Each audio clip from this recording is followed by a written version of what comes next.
बधाई हो, लक्ष्मी आई है।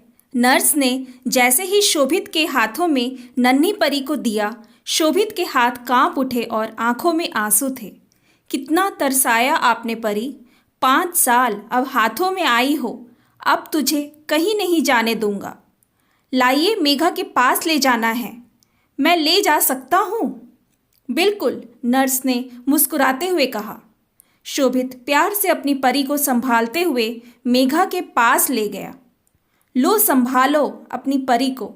मेघा ने अपने दोनों हाथ फैला दिए। लाओ मेरी प्यारी हमारी बिटिया को। शोभित ने संभालते हुए उसे मेघा को थमा दिया। मेघा के लेते ही उस परी ने मेघा की उंगली को पकड़ लिया। यह देखो शोभित, इसने मेरा हाथ थाम लिया, अपनी मम्मी को पहचानती है। तभी मेघा उदास हो गई। क्या हुआ? कोई दर्द हुआ क्या? डॉक्टर को बुलाओ। अरे नहीं, मैं ठीक हूँ। वह माँ जी बहुत खुश होंगी, तुम चिंता मत करो। आखिर 5 साल बाद उनकी पोती आई है। नहीं, पोती आई है यही बात तो उन्हें दुखी कर देगी। उन्हें तो ऐसा नहीं है मेघा, कहते सब हैं पर बच्चे को देखकर सब भूल जाते हैं। तुम निश्चिंत रहो। मुझे समझा रहे या खुद को समझा रहे हो? खैर छोड़ो इस बात को, मैं नर्स को बुला देता हूँ। तुम्हें फीड भी तो करवाना होगा। शोभित चला गया तभी नर्स आ ही रही थी। नर्स आकर मेघा को फीड कराने में मदद करने लगी। कोई आया नहीं आपके यहाँ से? बस सासू माँ ससुर जी आने ही वाले हैं। अच्छा, मैं चलती हूँ, आप सब कुछ सीख गई हैं। अगर कुछ दिक्कत हो तो मुझे बुला लीजिएगा, नहीं तो मैं शाम के राउंड पर फिर आऊँगी। ठीक है, मेघा मुस्कुरा दी। 2 घंटे बाद शोभित माँ और बाबूजी को लेकर आ गया। कला जी को पहले ही पता चल गया था कि उनके घर पोती आई है, जो उनके चेहरे से साफ दिख रहा था कि उन्हें कोई खुशी नहीं थी। बच्चे को देखते ही वह कहने लगी, अरे इसके कान कैसे हैं? बिल्कुल काले हैं। कितने बाल हैं कान पर, दिखने में भी साफ नहीं लग रही है। खैर चलो, जो हो गया सो हो ही गया। उन्होंने उसे कुछ देर गोद में लिया, फिर उसे झूले पर डाल दिया और आश्चर्य की बात यह थी कि उसने मेघा को एक नज़र देखा भी नहीं। मेघा यह सब कुछ महसूस कर रही थी पर क्या कहती। तभी नर्स भी शाम के राउंड पर आ गई। उसने भी सभी को नमस्ते किया।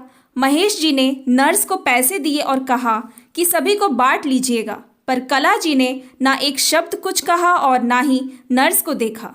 अच्छा शोभित, हमें घर पहुंचा देना, यहाँ तो रहने की जगह भी नहीं है, दिक्कत हो जाएगी, और तुम यहीं रुक जाना, ठीक है ना? विकास जी चाय लेने के लिए चले गए और शोभित भी उनके साथ चला गया। कला जी वॉशरूम चली गई। तभी नर्स ने धीरे से मेघा को कहा, कैसी सांस है आपकी? इनके चेहरे से तो लग ही नहीं रहा कि इन्हें थोड़ी सी भी खुशी हुई है, और आपकी तरफ तो ये देख भी नहीं रही हैं। कोई भी इस चीज़ को महसूस कर सकता है। खैर आप परेशान मत होइएगा, वरना फीडिंग पर असर पड़ेगा। ठीक है। तभी वे लोग चाय लेकर आ गए। चाय पीने के बाद कुछ देर रुक कर सभी लोग निकल गए। रात को शोभित जब सभी को छोड़कर घर आया तो मेघा की आंखों में आंसू थे। क्या हुआ? कुछ नहीं। माँ ने कुछ कहा क्या? कुछ नहीं कहा, यही तो दुख की बात है। नर्स भी कह रही थी कि आपकी सास ने तो आपको देखा ही नहीं। क्या उन्हें खुशी नहीं है कि मेरी गोद भर गई? शोभित ने आंखें नीचे कर ली। क्या कहूँ, मुझे माँ से यह उम्मीद नहीं थी। हम तो अपने बच्चे को प्यार करते हैं ना, और यह परी भी जानती है। हम लोग खुश हैं, इससे बड़ी बात कुछ नहीं हो सकती है। क्यों? मेघा मुस्कुरा दी, क्योंकि वह जानती थी कि इस बात का कोई हल नहीं निकलने वाला है। तो क्यों भविष्य का सोचकर इस पल को दुखी करके खुशी के पल को खोया जाए? दोस्तों, बच्चे बच्चे होते हैं, लड़का लड़की अपने हाथ में नहीं होता है, ईश्वर की देन होती है।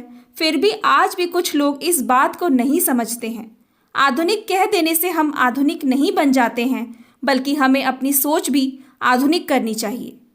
Thanks for watching. Please like and subscribe my channel.